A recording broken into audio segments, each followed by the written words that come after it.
Well, a young lady went up to a rabbi after Shabbat services one day, and she said, "Rabbi, listen, I have a real problem. I bought these two female parrots, and one day I was watching Fiddler on the Roof, and they kind of picked up on that one song, matchmaker, matchmaker, make me a match, find me a find, catch me a catch." And she said it was really kind of cute, the first 50 times they sang it, but it's just getting really annoying, and I just don't know what to do about these two parrots. I keep singing these songs, and so the rabbi said, "Well, listen, I have an idea. I'm very fond of parrots. As a matter of fact, I have two male parrots of my own, so why don't you bring them over to my house on Sunday, and let me see if I can help you," because he said, "I trained my two parrots to sing in Hebrew and to daven through the Siddur." So the next day, she brought her parrots over to the rabbi's house, and they took her two female parrots, put it in the cage with the two male parrots who were wearing really cute little bird-like yarmulkes on their heads,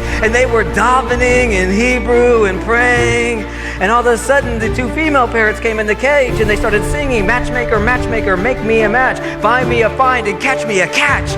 And the one male bird turned to his buddy and said, "Put down the Siddurs, our prayers have been answered."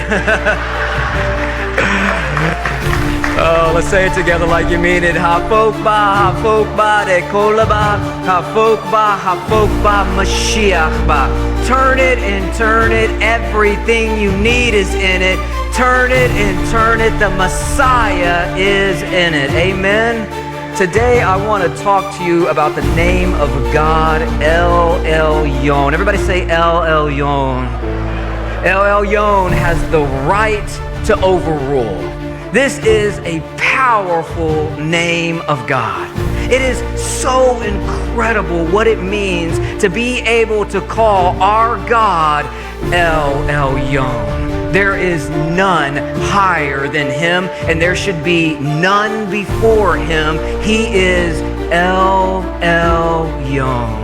Now, in this series, I've been kind of saying from last week into this week, God has given us his names for a specific reason, a very important reason. You see, I deeply believe that he chose to reveal himself to us by sharing with us his name or many names in the Bible. You see, God could have chose to say, "You know what? I want to so protect my name that I'm just going to hide back here behind the HD TV.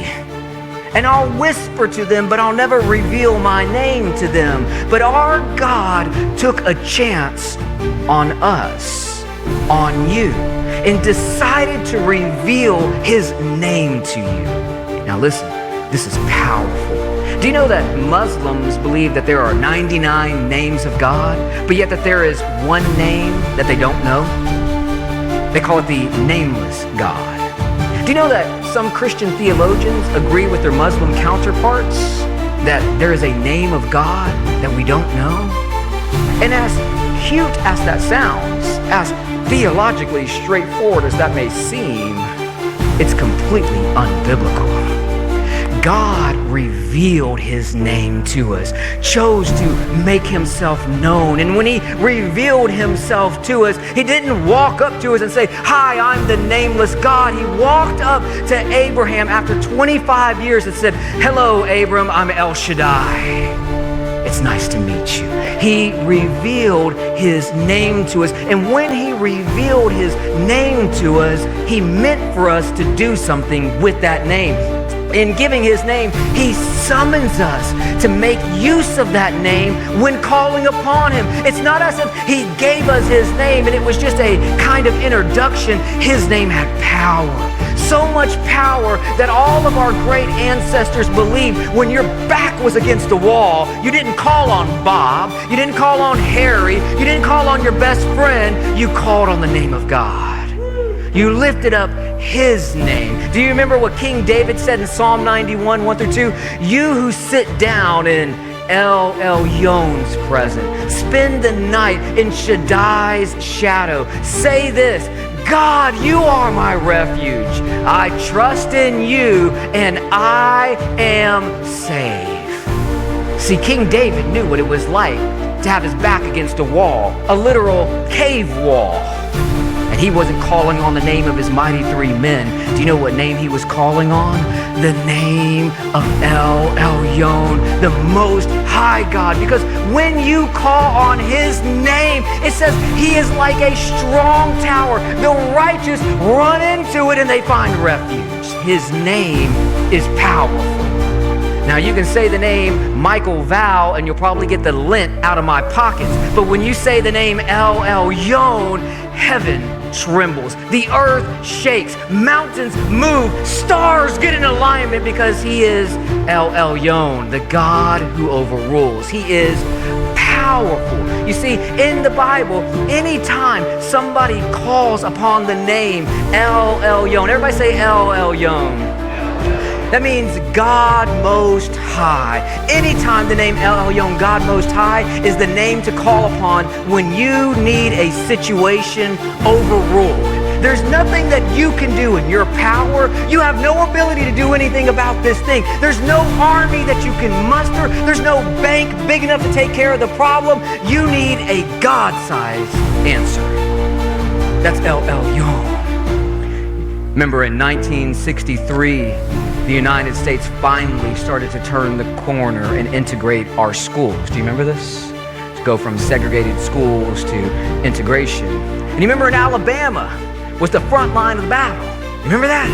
There were orders to allow the African American kids to come and integrate into the schools. And there, do you remember the governor's name who stood at the door in June of 1963?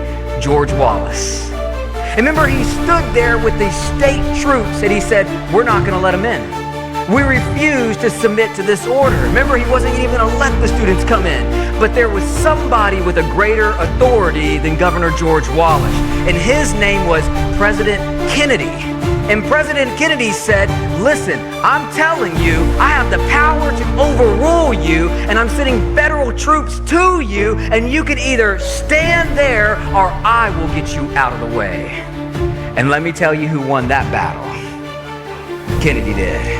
And let me tell you what happened, and it should have happened 100 years before. We began to integrate our schools because we needed El Elyon to step into that situation. You see, when you call on the name of El Elyon, you are calling on one who has infinite power. This is going to sound so silly, sound so illogical from a guy who has 2 degrees, but when you call on the name El Elyon, you are calling on God who can only do what God can do. You're calling on God who can only do what God can do. And some of you are going, but that's a circular argument. You can't use that argument. Yes, I can. You stop at a stop sign because it says stop. That's circular. Sometimes a circular argument is a good argument. El Elyon can do what he can do because he is infinite. He is sovereign. He is almighty. He has more power than all the combined stars in the universe. He is El Elyon. He is so powerful that when he spoke, like the one song said, 100 billion galaxies were framed. He's so powerful that he just gave one breath into Adam, and billions of people are still alive to this day. El Elyon, he's powerful. He's the one that can overrule any situation. And when you call on his name, there's something powerful about the name El Elyon. It's power. Let's get a little background on it. Because you see, the first time that this appears in the scriptures is back in the Torah, back before God personally introduces himself to Abram as El Shaddai. Before that, in Genesis 14, there was a war in the Middle East. We're not surprised by that. There was a raging war. There were 5 kings in the south that were aligned together underneath the king of Sodom. And then there was 4 kings from the north underneath the head of a king named Cheddar Laomer. I think that means lots of cheese. I'm thinking that's what his name was. That's why they were loyal to him. Maybe he made kosher Cheetos. I'm not sure, but the guys liked him, and he had 4 kings underneath them. And here's what we know historically. They had armies mounted up in warfare against one another. This wasn't like hundreds of soldiers. This was full-on war. We're talking tens of thousands of foot soldiers going to war against one another in the Middle East. And the 4 kings from the north defeated the 5 kings of the south that were underneath the alignment of the king of Sodom. Now, what gets our interest in this story is that whenever Cheddar and the boys defeated the guys in the south, they took one of Abram's relatives as a prisoner of war. Bad move to make. Don't mess with Abram's family, because Abram wants his family. Even if he's in disagreement, he wants his family back. So Abram catches word that Lot has been taken, him and his family, as prisoners of war, and they have gone up north as captives. And our scriptures tell us that at this point in Genesis that Abraham did something that just seems unheard of, unthinkable. When he heard that his kinsmen had been taken as captives, he rallied his trained men. What in trained men? He's a sheep herder. He's not like a Navy SEAL. He's 75 years old. He rallies them, motivates them, inspires them, gets all the men who have been brought up in his house, a mighty army, 318, against tens of thousands of battle-hardened soldiers who have got morale to spare because they just defeated 5 kings. You're going up against a victorious enemy, not a defeated enemy. Abram gathers his men and he went in pursuit as far as Dan. Do you know he was living down near Hebron at this period in his life? That trek from Hebron up to Dan is over 200 miles. 318 men, a 75-year-old captain at the head. Let's get them, guys. How are we going to do it, Abram? My God. What about more weapons, Abram? My God. What about more people, Abram? My God, I told you. We're going to go take them with my God. If you were in the 318 men, you might have thought Abram was out of his mind if you didn't know him personally, didn't know his fervor. I bet if you could have looked in Abram's eyes, he didn't wince. He didn't flinch. I'm sure he was as confident as the bravest of souls. So he pursues them as far as Dan. Then he divided his servants to get them at night. That's a horrible strategy. You just whittle down your army to 150 or so on either side. That's not good odds against tens of thousands. Even in a sneak attack, not great odds. And he defeated them. And not only did he put a whooping on them, he then chased them. That's nuts. That is crazy. That is insane. 318 guys take on legions in an army, and they don't just beat them, they chase them down.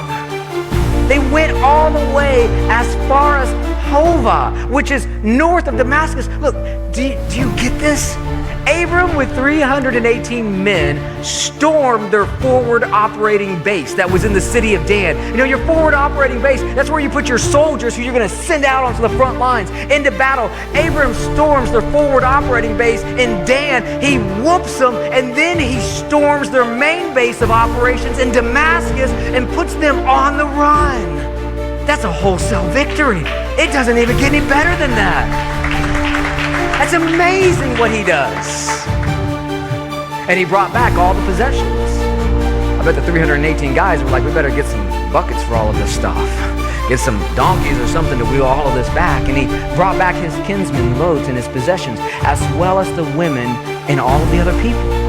This was amazing. This is a rescue operation that's unheard of.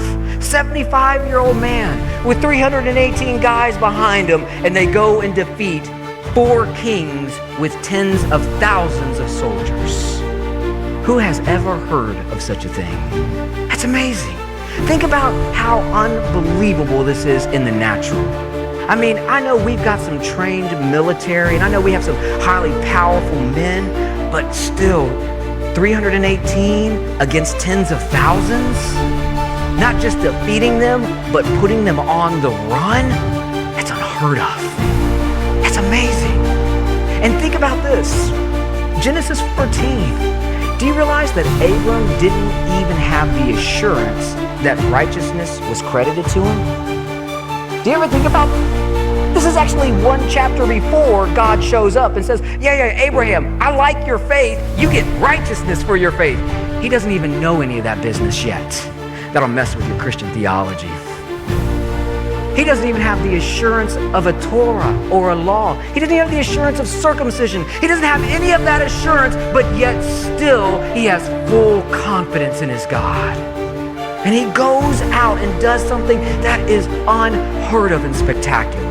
And he comes back down south, heading towards Hebron. And the king of Sodom went out to meet him in the king's valley. Then Melchizedek, king of Salem, brought out bread and wine. He was a priest of El Elyon. The first time that it shows up. You know what a priest is, right? A priest is somebody who stands as a mediator in between God and another person. And for Melchizedek to be the priest of El Elyon, that's a way of saying there is no other God in all the universe except this one God. And I stand in between this one God and this person. I am his priest. And he brings out a meal to bless Abram. It's a blessing that he comes out with, bread and wine. And he blessed him. And he said, blessed be Avram by El Elyon. Abram, maybe you don't know who was fighting with you. Maybe you're not sure of what his name is, but let me tell you what his name was and is and always will be. It is El Elyon. He blessed you. And by the way, he is the creator of heaven and earth. He spoke and galaxies gave birth. He spoke and grass appeared.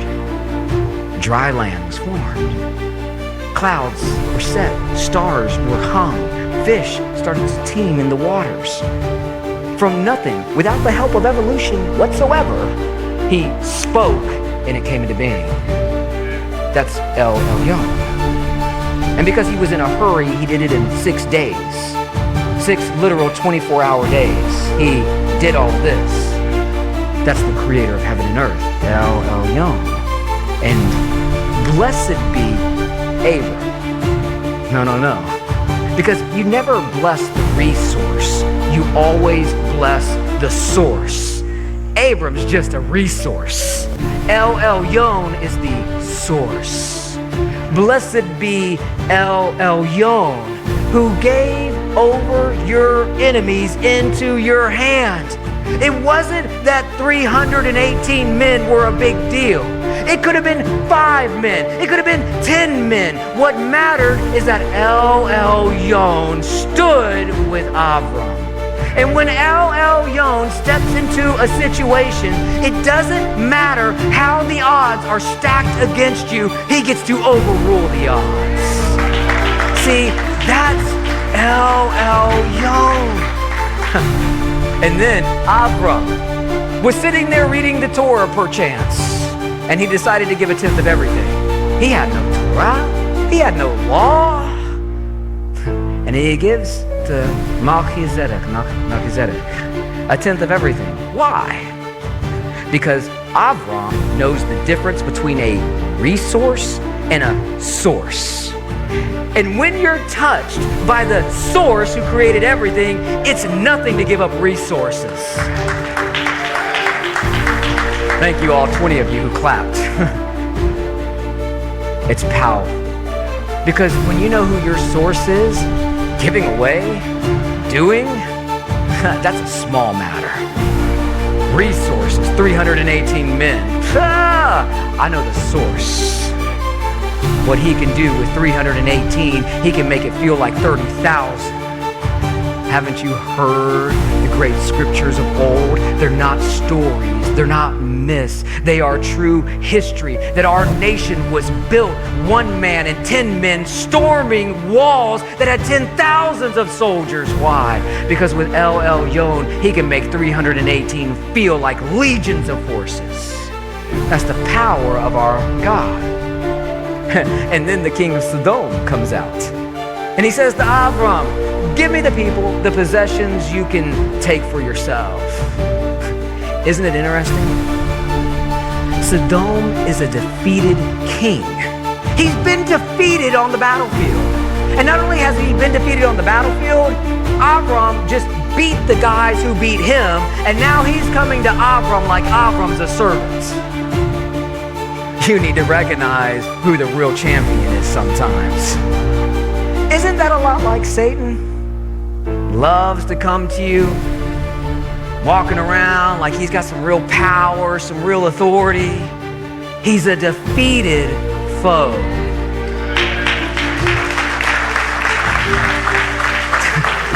He's a defeated foe.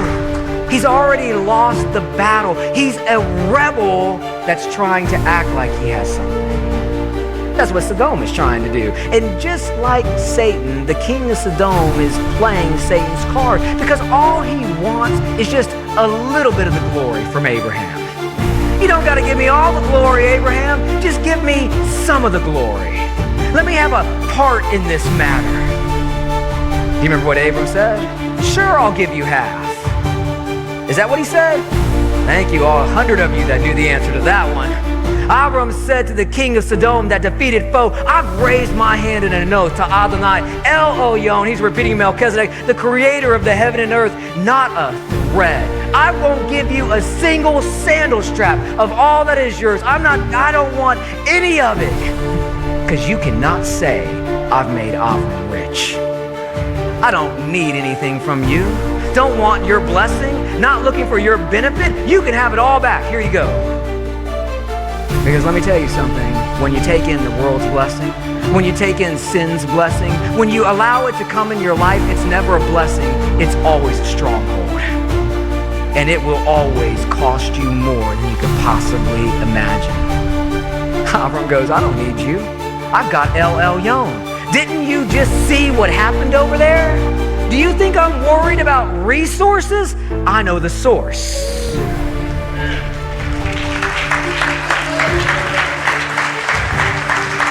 I claim nothing. I don't want anything. Whatever the young men have eaten, they had some food.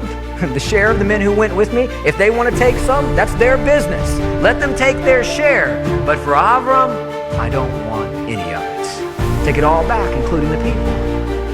And the most heartbreaking part about that is that Lot should have stayed with Abram. He should have stayed. But he took the blessing of the king of Sodom.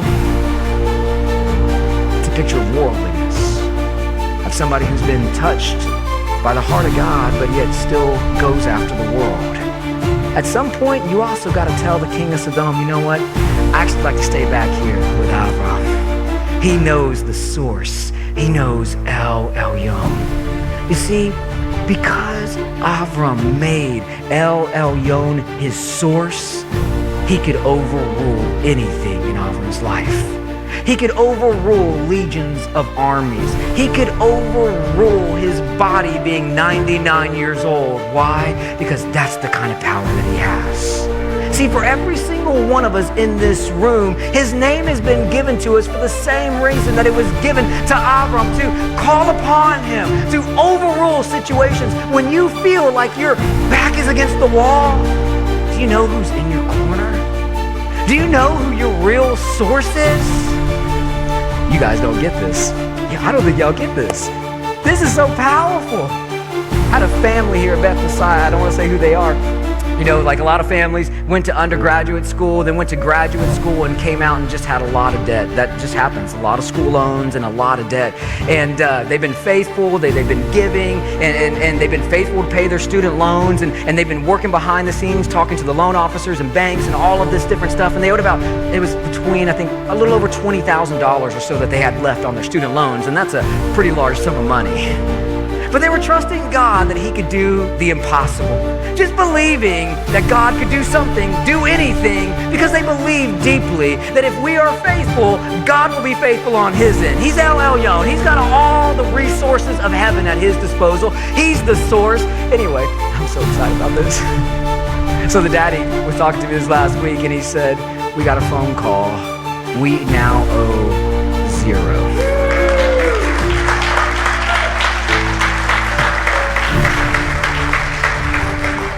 That's a $20,000 raise for a family that desperately needed it. That's El Elyon. Had a mom just before service. She's applying for a job and somebody was working against her and was gonna send in this horrible reference on her behalf. And it was nasty. And she began to pray and say, God, this is not right. This person was acting out of wickedness and hatred in their heart. And she began to cry out to God Most High and say, I need you to step in. I need you to intervene. And do you know what happened?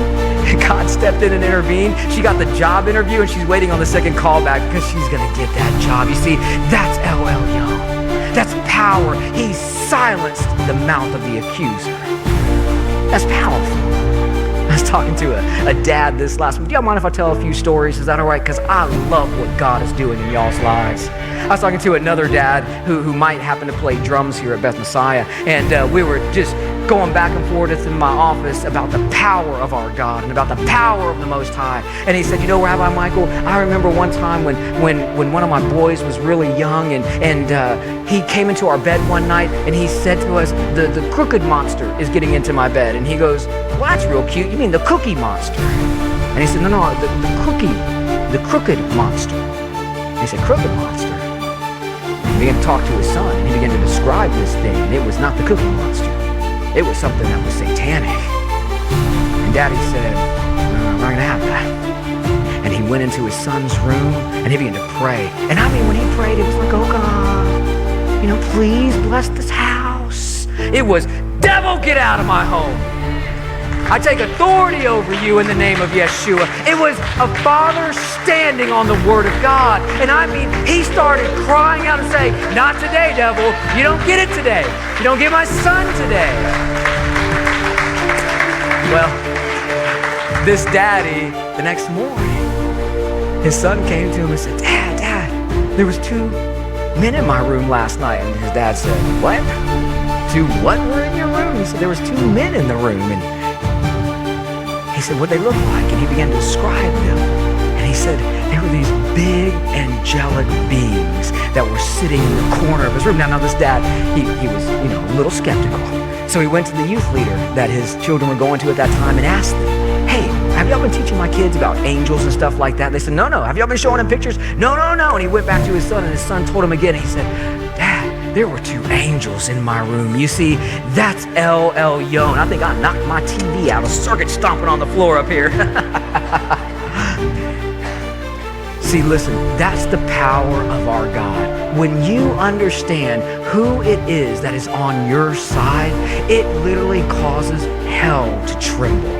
It causes enemies to flee. It causes personal strongholds of sin to break down in your life. But let me just tell you something. If you begin to actually call on the name El Elyon like you really mean this, not like it's some novel thing, some kind of a joke, some kind of a trivial sermon that I'm preaching, but you actually believe that he's the name God Most High, just expect the enemy is going to launch a few attacks at you. And do you know why he's going to launch these attacks at you? Do you know what the prophet Isaiah said about this specific thing? He was talking about the fall of Hasatan in Isaiah chapter 14. You guys are aware that the Hebrew Bible talks about Hasatan, right? And Yeshua said in Luke 10, he saw this moment when Satan fell from heaven like lightning. In the beginning of Isaiah 14, the prophet is told, take up this taunt against the king of Babylon that is a figure of Hasatan. It's a taunt. And he says, how you have fallen from heaven, O bright star, son of the dawn. Ech nafalta mishemaya Hillel ben Shechar. Ech nafalta mishemaya Hillel ben Shechar.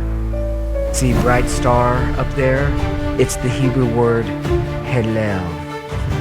It's a taunt because all you have to do is slightly change the vowels and it sounds like halal. It sounds like praise. And you see, I think that is what Satan was trying to get. Satan ultimately wanted to have all the praise. I'm going to turn this off, guys, just because I think it might be getting in the way. Satan wanted to actually be called halal, the one who gets all of the praise. And in a taunt, the prophet says, your name is not Halal. You're a mockery. You're a joke. You're Hallel, son of the dawn. You said in your heart that you would ascend to heaven, that you would exalt your throne above the stars of God. You said that you would ascend above the high places of the cloud and that you would make yourself like Elyon. Because do you know what Ha-Satan wants more than anything? He wants you to make him your source. He wants you to align your life with his sinful activity. See, he wants nothing more than to stand in God's place. He's been doing that ever since the garden. Do you not know that's what he was trying to do with Adam and Eve? He wanted to take the place of Elyon at the tree. But do you remember what God did? Cast him out. Because there are none that get to stand in the presence of Elyon. He has no idols. There are no graven images. He is God Most High. Now here's the thing.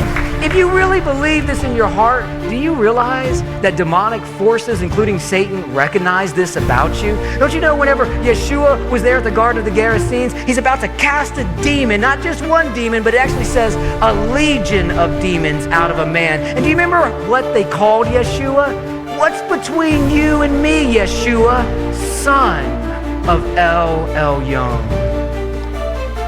When you make El Elyon your source, they know it. Because they recognize there is nothing that can get between you and your God. There's not even a millimeter of space. They recognize that about you. You're going, yeah, but Rabbi Michael, come on, that was Yeshua.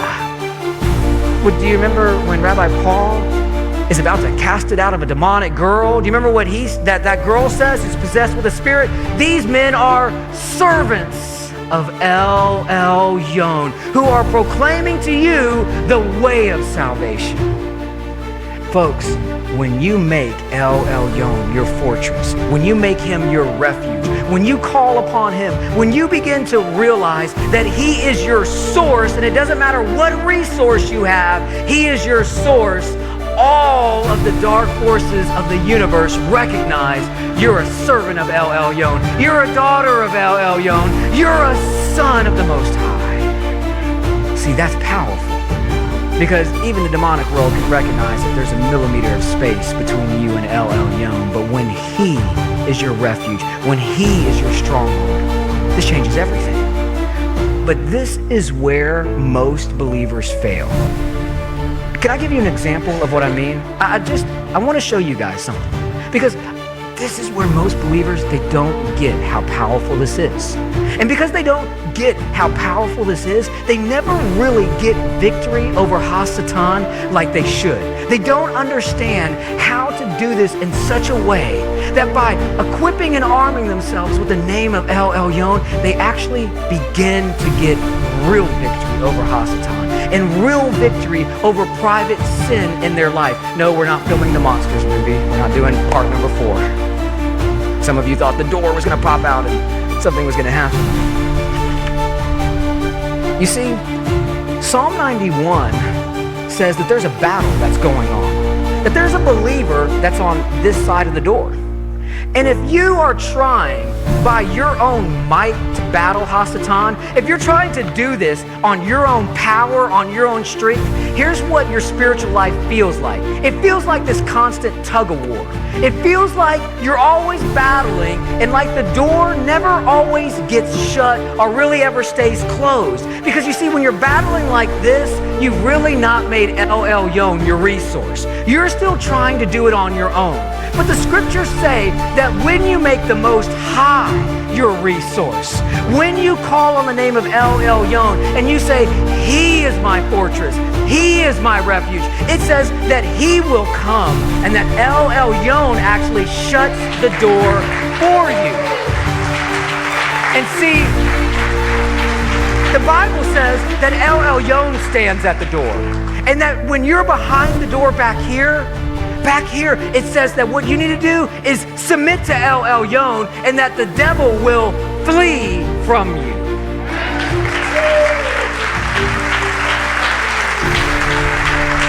He flees from you. That word in Greek literally means that he runs in terror. You didn't do anything. You just submitted to El Elyon. And in Psalm 91, it says, when you submit your life and your heart to El Elyon, it says that he gives his angels charge concerning you. That El Elyon watches the door and that his angels are back protecting over you. You have no part in this. El Elyon stands at the door of your house. El Elyon decides to be your refuge, your stronghold. He becomes the place of trust. And what you do is back here. Back here, you're submitting to God. And see, there's just a couple of things that you must do when you're back here. You see, when you're back here, you have to begin to declare something. You need to declare the sovereignty of God over your house. God, you are the sovereign one over my home. You are the one who guards my house. Listen, folks, we don't call on angels. He calls on angels for us because we call on him. Every time in the scriptures, when you call on El Elyon, he gives his angels charge concerning you. Don't worry about the angels. They're loyal to him, not to you. He'll put his angels around you. When you're back here, you got to declare the sovereignty, the lordship, Most High God over your life. But there's something else you got to do. When you're back here, you also have to begin to believe what El Elyon has already said in his word. You got to believe what Psalm 91 says is true, that when you make El Elyon your refuge and your fortress, the enemy arrows fall right at the door. You need to believe that that thing is not coming in your house. You need to believe that sickness isn't getting through this guy. You need to believe financial debt not getting through this guy. He doesn't like it. He doesn't want it in your house. He causes it to fall. You see, back here, you actually have to begin to declare his word over your life. It's like Patsy Freeman used to always say, what scripture are you standing on? Now, there's a third thing, and this might be the most important thing. Because you see, in 2 Chronicles 20, King Jehoshaphat had his back against the wall. And there were 3 armies, large armies, that were ready to do war with Israel. And then it says that a levy, you remember the levies? That a levy got a good idea. Because see, I just needed you to realize something. A sermon's not about me preaching to you, it's about you worshiping God. You're standing on Yeshua's name. The fight is beneath your feet because you've made El Elyon your fortress. He's your refuge. You know, 1 John 4:4 says, you're from God, children. You are from God. You've overcome them because greater is he who lives in you than he that lives in the world. Have you guys ever seen those signs that say, who's your daddy? And it's a DNA test? Do you know that right now, if you've entered into a relationship with Yeshua and somebody could take a spiritual swab of your mouth, do you know what your DNA would read? Child of the Most High. Son of El Elyon. Daughter of El Elyon. Do you know whose you are? You are from God. Do you know that in your heart? You're not a son of Adam. You're not a son of the world. You're not a son of the prince of darkness. You are from God. That's powerful. Does anybody remember this guy? Archie Manning? Never quite got a Super Bowl ring, but he was quite the quarterback in his day. Ended his part of his career here with the Houston Oilers before Warren Moon came. Now, the interesting thing about Archie Manning is that he had 2 boys who did get rings. You know his 2 boys' names, don't you? Yeah, Peyton and Eli Manning. And when you understand that their daddy was Archie Manning, also a great quarterback, you think, yeah, well, that's no big deal that they got NFL rings. I mean, they were genetically set up to win. Well, yeah, they had the right genetics. But if you just sit around and eat Lay's potato chips, you are not winning a Super Bowl. You have to put your genetics into action. See, you are children of God. You are born from heaven. But if you just sit around and you eat spiritual apathy, if you just sit around and eat enemy lies, you never get to make it to the contest. But if you train back here in the refuge, if you train back here calling on El Elyon, if you declare His sovereignty over your life, His word over your life, over your family's life, if you begin to let worship lead the way, see, you'll make it and you'll have a ring, but it won't be a Super Bowl ring. It will be the ring of honor. It'll be the reward, the crown. See, that's what it means to call on the name El Elyon. That's the DNA that's inside of you. That's the person that He has made you to be. You see, that starts by understanding something. I love this. I don't know if you guys ever have heard the story or seen the movie about the 33 Chilean miners. They were trapped underground, 700,000 pounds of rock over their head. Do you remember this? Do you know what got them out of that grave? It wasn't that. When you know their story, do you know what it was? It was prayer. While they were entombed underground, those men recount how they prayed every night, every day, praying endlessly. And they were looking for a rescue out of that tomb, and they weren't hoping for a capsule. They needed a God-sized miracle. El Elyon overruled that tomb, and He got all 33 of them out of there. But here's what's amazing. There was a Jewish man, 33 years old, behind a rock too. And everybody thought he was as good as gone. But El Elyon's power stepped in, and he popped up out of that grave 3 days later.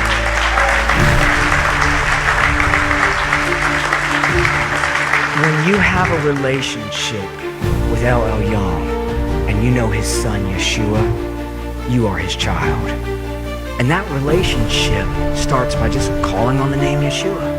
This week, our nation mourns the death of Billy Graham, rightfully so, and celebrate that he's living a new life with his King. But I remember, this is a man that led millions of people with a simple prayer to just believe that they could be born again. They prayed and asked Yeshua into their heart. I want our congregation every week to have an opportunity to respond to the message. So could you stand with me? And if you're here today and you've never believed in Yeshua, I want you to pray with me today, believing that Yeshua can save you. But I don't want anybody to feel singled out. So could we all just pray this prayer together? To see the face of my King is my sole desire. Yeshua, I make you the King of my life today. I fear none but you. I revere your name alone. I turn my heart and eyes from evil things today, and I trust in you, Yeshua, for my salvation. Come be the King of my life. In your name, amen. If you prayed that today, I do believe you are born again. Come talk to us today. We want to get to know you and help you get plugged in around here.